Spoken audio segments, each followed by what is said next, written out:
আসসালামু আলাইকুম everyone, welcome back to our channel. সবাই কেমন আছেন? আজ আপনাদের সাথে একটা দাওয়াত ব্লগ নিয়ে চলে এসেছি।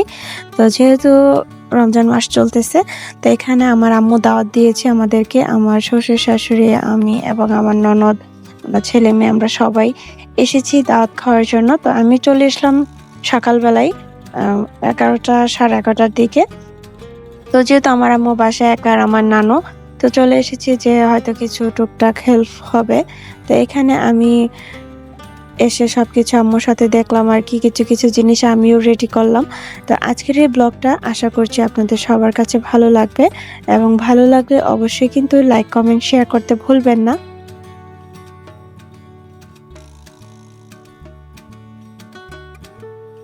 তো আসলে দাওয়াত খেয়ে এসেছি অনেকদিন আগেই।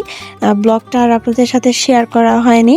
এডিট করবো বলে আর করা হয়নি। মানে রোজার মাস তো, আল্লাহর ইবাদত বন্দেগি করতে বা কাজ করতে আসলে আর মনে থাকে না যে ভিডিও আপলোড দিতে হবে। তো এবার ভেবেছিলাম হয়তো প্রত্যেক দিনের ভিডিও আপনাদের সাথে শেয়ার করব। তো কয়েকদিনেরটা করে পরে আর করা হয়নি, এই আর কি। তো প্রতি রমজানে আমার আম্মু বাসায় আমাদেরকে দাওয়াত করে, তো এবারও তার ব্যতিক্রম কিছু নয়। তো এই আর কি। তো এই সকালবেলা যেহেতু আমি আসছি, আসার পরে দেখলাম যে আম্মু অলরেডি রান্না বসিয়ে দিয়েছে। তো এখানে আম্মু গরুর মাংস নিয়েছে, নেওয়ার পরেই তো মশলা কষানো হচ্ছে। আর এখানে গরুর মাংস ধুয়ে নিয়েছে, তো এটা রাতের খাবারের জন্য আর কি। আর এদিকে ইফতারের জন্য আলু সিদ্ধ বসিয়ে দিয়েছে, আর বেগুনও কেটে, মানে সবকিছু কেটে কুটে নিয়েছে। আমি জাস্ট যে একটু দেখলাম আর কি, আর আপনাদের সাথে শেয়ার করার জন্য একটু ভিডিও করলাম।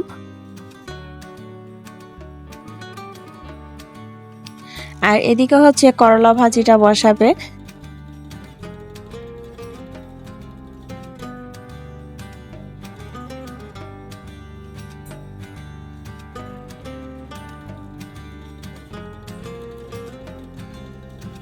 তো আম্মুর হাতের এই মানে আমার শ্বশুর বাড়িতে সবাই কিন্তু ভাজি একদম লাল লাল খেতে পছন্দ করে। তো আমাদের বাসায় আবার ভাজি এত লাল লাল করা হয় না, কারণ একটু মানে সবুজ থাকলে সেটা খেতে ভালো লাগে আমাদের কাছে। তো এই আর কি। আর এখানে এত ডিম সিদ্ধ করে নেওয়া হয়েছে, আর মাছের ভর্তা বানানোর জন্য এখানে মাছগুলো ভেজে নেওয়া হচ্ছে। আর এদিকে গরুর মাংস প্রায় হওয়ার পথে আর কি। আর এদিকে সাইম বসে টিভি দেখতেছিল।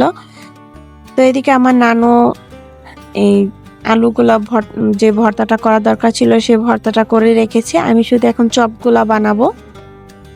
আর এখানে ডিম বোনা করা হচ্ছে।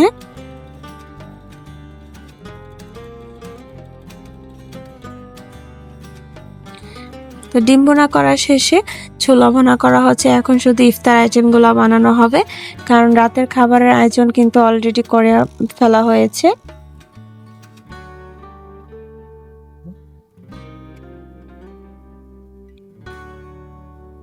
আর এর মধ্যে আম্মু বাজারে গিয়েছিল, যাওয়ার পরে কিছু ফ্রুটস নিয়ে আসছে। এখানে তরমুজ ছিল, সাথে ছিল পেয়ারা, আপেল, মালটা, এগুলো আম্মু বাজার থেকে নিয়ে এসেছিল।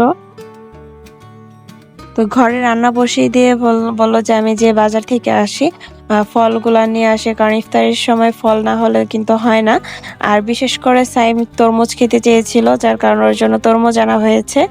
আর মাশাল্লাহ তরমুজটা, আমাদের প্রথম যে তরমুজ আনা হয়েছে, মাশাল্লাহ খুবই ভালো হয়েছে। তরমুজটা খেতে অনেক মিষ্টি ছিল। আর এদিকে আমি ডিমের চপ বানাবো, যার কারণে সবকিছু রেডি করে নিচ্ছি। আপনাদের সাথে তো আমার ভিডিও চ্যানেলে ডিমের চপের ভিডিও শেয়ার করা আছে, চাইলে ওখান থেকে দেখে নিতে পারেন। তো ডিমের চপটা কিন্তু আমাদের বাসার সবাই খুবই পছন্দ করে, যার কারণে আম্মু বলতেছে তোমার হাতের ডিমের চপ বানাও।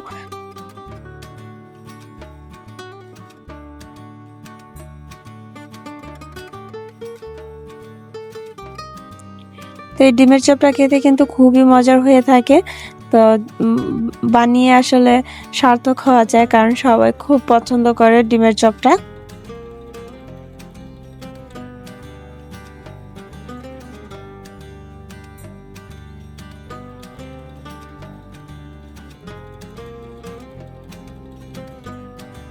তো এখানে আমি এক এক করে ডিমের চপগুলা বানিয়ে নিয়েছি।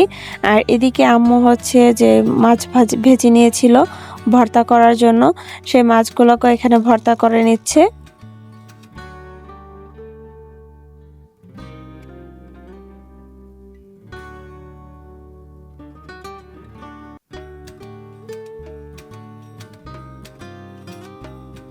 তো এই মাছের ভর্তাটা খেতেও কিন্তু খুবই ভালো হয়েছিল। মাছের ভর্তা বলতেই কিন্তু অনেক লোভনীয়, তাই না? আর এই তো এখানে দেখতে পাচ্ছেন মাশাআল্লাহ কতটা দেখতে এতটা লোভনীয় হয়েছে যে কি বলবো। আর এদিকে আমার ডিমের চপগুলো সবগুলা বানানো শেষ। এখন শুধু ডিমে চোবাবো আর ব্রেড ক্রামে গড়িয়ে নিব।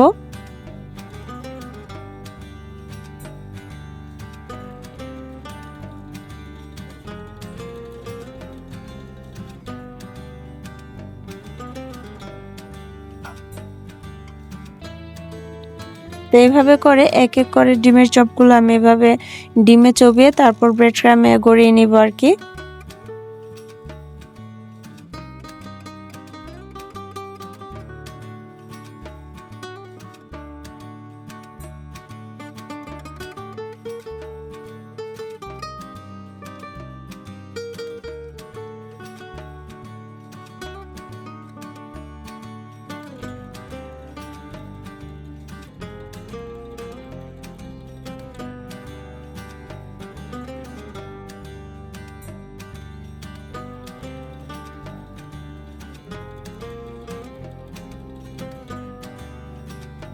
তো আপনারাও চাইলে কিন্তু ইফতারি টেবিলে এরকম ডিমের চপ বানিয়ে একদিন সবাইকে খাওয়াতে পারেন।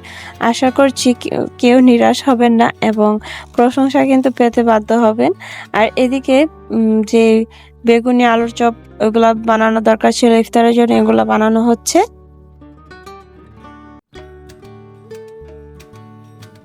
তো আমার কাছে কিন্তু ইফতারে এগুলো বানাতে খুব ভালো লাগে। যে বেগুনি আলুর চপ আগে যখন পড়াশোনা করতাম তখন তো আর রান্না করার সুযোগ পেতাম না। তো এই রোজার মাসে কিন্তু এই বেগুনি আলুর চপ বানানোর জন্য আম্মুর কাছে অনেক বাহানা ধরতাম, কারণ তখন তো আসলে এগুলো বানাতে আগ্রহ লাগতো আর ভালোও লাগতো, এখনও ভালো লাগে, কারণ এগুলো বানাতে অন্যরকমের একটা আনন্দ লাগে।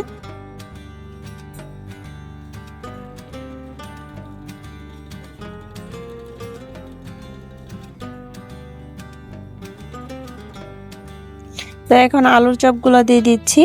এরকম ডুবো তেলে আলুর চপগুলো ভাজলে হয় কি, এগুলো একদম বলের মতো দেখা যায় আর খুব সুন্দর লাগে। তো দেখতেই পাচ্ছেন আলুর চপগুলো কত সুন্দর হয়েছে।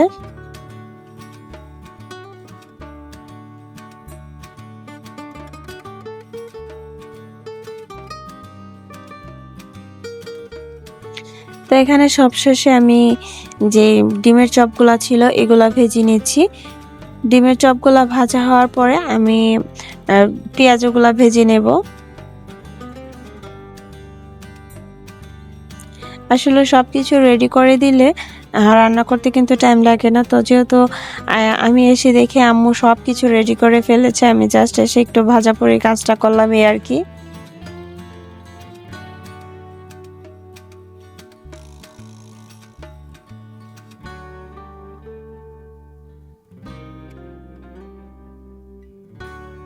তো এইভাবে এক এক করে সবগুলো চপ আমি ভেজে নিচ্ছি।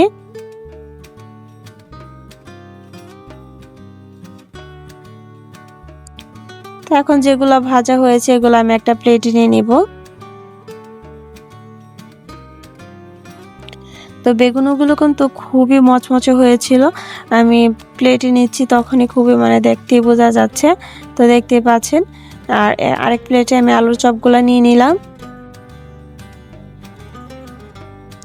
আর এখানে সবগুলো ডিমের চপ ভাজা হয়ে গিয়েছে, এখন ডালের বড়াগুলো ভেজে নিলাম।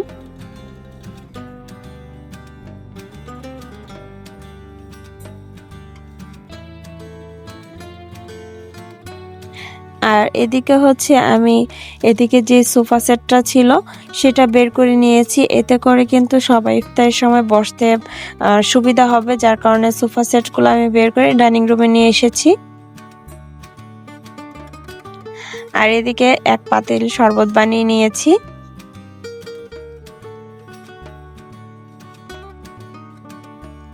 তাই আমি শরবতগুলো গ্লাসে গ্লাসে ঢেলে নিচ্ছি যেন ইফতারির সময় আর তাড়াহুড়া না লাগে, যে আগে রোজা ভাঙতে পারে, যার কারণে এগুলো আগে থেকে আমি রেডি করে নিলাম।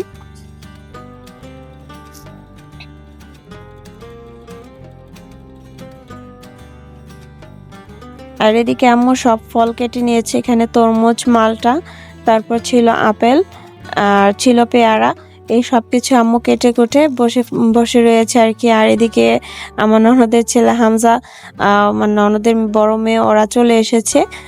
তো এখন কিন্তু সবাই মেহমান চলে এসেছে, তো আমরা এখন সবাই বসে ইফতার করব। তাই আমি সবকিছু নিয়ে এসেছি, এনে নিচে রেখেছি, কারণ নিচে সবাই একসাথে বসে ইফতার করব আর কি, এর জন্য। এদিকে নিপাপা আসার সময় রসমালাই নিয়ে এসেছে, আর আপেল, মালটা এগুলো নিয়ে এসেছিল। তো যেহেতু আমরা আগে আমাদের ফ্রুটস কেটে নিয়েছি, তার ওইগুলো আর কাটা হয়নি। তো আজকের ইফতার আয়োজন আমাদের এগুলোই ছিল।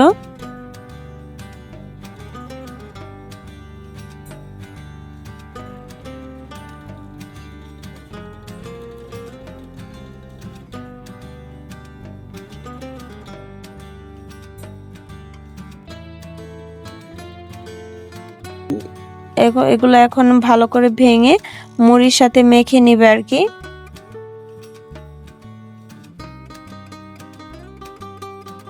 তারা ভাই বোন মিলে এগুলো এক সাইড করতেছে, যে ওর ফুপি বসবে এখানে, বসে এগুলো ভাঙবে।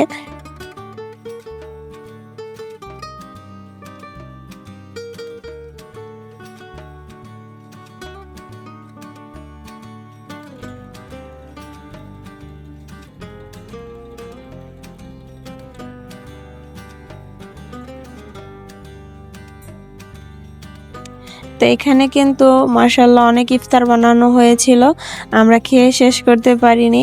অনেকগুলো ইফতার বাদও গিয়েছে, মানে ফেলে দেওয়া লাগছে আর কি। আর কি বলবো, কারণ বেশি বানানো হয়েছে যেন কম না পড়ে আর কি, এর জন্য। তো এগুলা কিন্তু পরে মানে বসে বসে খেতে কিন্তু ভালো লাগে, যে এগুলো আস্ত রাখা হয় আর কি। তো এখন সব সালাদ দিয়ে মিক্স করে নিয়েছে, ছোলা এবং ভাজা পোড়াগুলা। আর এখন কিন্তু ইফতারি টাইম হয়ে যাচ্ছে, অলরেডি আজান দিয়ে ফেলছে, এখন যার যার শরবত দেওয়া হবে।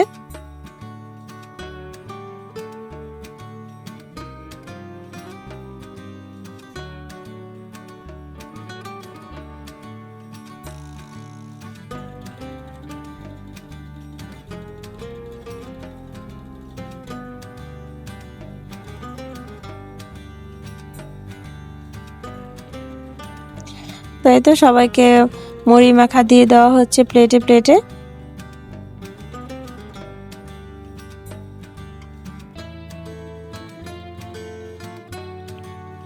তো ইফতার করার পরে আমাদের কিন্তু চা না খেলে হবে না। তো এখানে আম্মু চা বানিয়েছে, এখন সবাই মিলে বসে চা খাবো।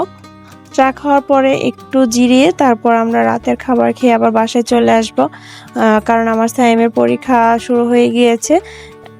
তো আমরা দাওয়াতটা খেতে গিয়েছিলাম এই শুক্রবার, তো আজকে আরেক শুক্রবার, এক সপ্তাহ হয়ে গিয়েছে, আমি ভিডিওই শেয়ার করিনি। তো এই আর কি। তো এখন সবাই মানে রাতের খাবার খেতে বসে গিয়েছি।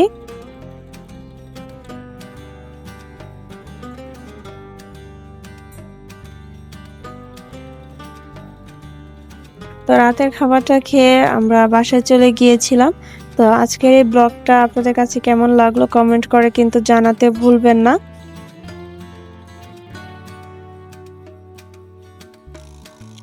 তা আজ এ পর্যন্তই, সবাই ভালো থাকবেন, সুস্থ থাকবেন। আল্লাহ হাফেজ, আসসালামু আলাইকুম।